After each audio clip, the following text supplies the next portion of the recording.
You know, one of the things a lot of people like to ask us online is, should we have any sympathy for people who supported Donald Trump and now find their lives in complete shambles?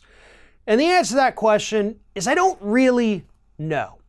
But this past week, a new report from the New York Times came out that told the story of an ardent Trump supporter who has now found his business absolutely destroyed because of Donald Trump's tariffs. And this isn't just a local farmer. This isn't a small business owner.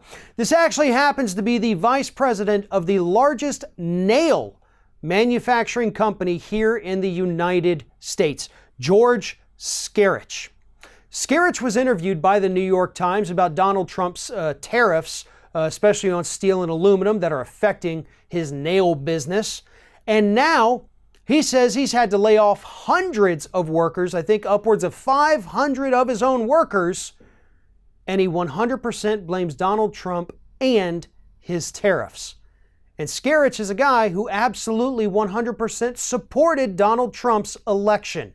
He voted for him, he got duped, and now that Trump's policies are absolutely destroying his business, he actually said that he is out there begging Democrats to come help him out.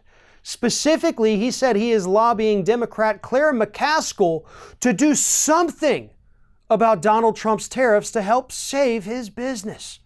Now listen, I have absolute sympathy for the 500 people or however many people have been laid off from this company. I do. But for a person like Skerich, absolutely not. You know, I am so sick and tired of hearing these sob stories of people who voted for Donald Trump, and then when he did exactly what he said he was going to do, they start freaking out and saying, oh my God, this is going to ruin my business, my life, how I'm going to feed my family. You should have thought of that before you voted for him, idiot. It's not like people weren't out there warning you every single day. I mean, hell, it's not like the president didn't warn you he was going to do these things. I mean, to his credit, Donald Trump has actually kept a lot of his promises. It's just that his promises were absolutely horrible for policy here in the United States. Did you not think he was going to follow through with it? Because he did, and now you're screwed.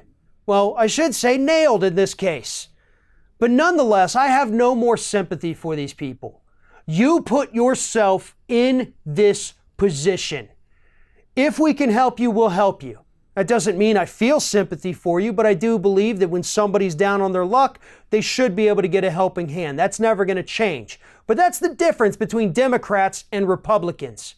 This guy's out there begging for somebody, a Democrat, to come save his ass after he realized that his own voting habits and his party affiliation have absolutely destroyed his company and destroyed the lives of up to 500 people who used to work for him.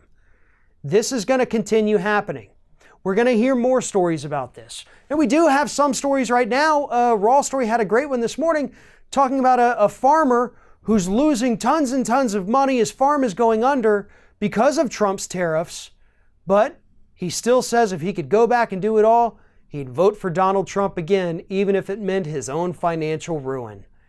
And that's why it's very hard to have any sympathy for these Trump supporters who are finding their lives destroyed by the man that they put in office.